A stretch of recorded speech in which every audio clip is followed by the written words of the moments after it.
Como cada primera semana de junio desde hace 30 años, la Virgen de los Desamparados surca el canal del Tremolar para visitar a los vecinos de este barrio de Alfafar.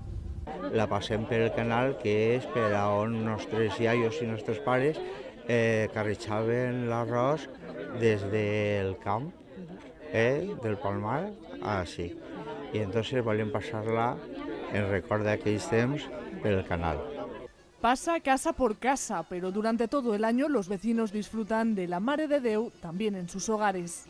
La Mare de Déu, com en Alfafar n'hi ha iglesias i així no n'hi ha, pues la Mare de Déu és com una peregrina que cada mes va a una casa i ara pues, per aquestes fetges li se fa la festa.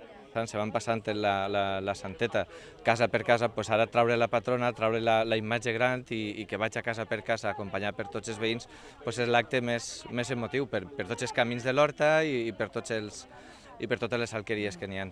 El Rabachol es la embarcación encargada cada año de hacer llegar a la Virgen a orillas del Tremolar. El dueño de la barca siempre se va a oferir a portarla a él mientras visquera.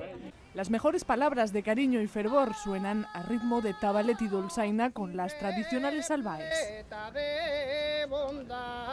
El cantar a la patrona és el més emocionant que n'hi ha per un valencià i més estant així, quasi en el teu poble, més encara. Mon pare ja du prou anys cantant i jo pues, era més xicoteta i això jo el sentia i poquet a poquet i ell me deia, va, vines allà on ha de prendre jo, tal, i poquet a poquet, pues mira.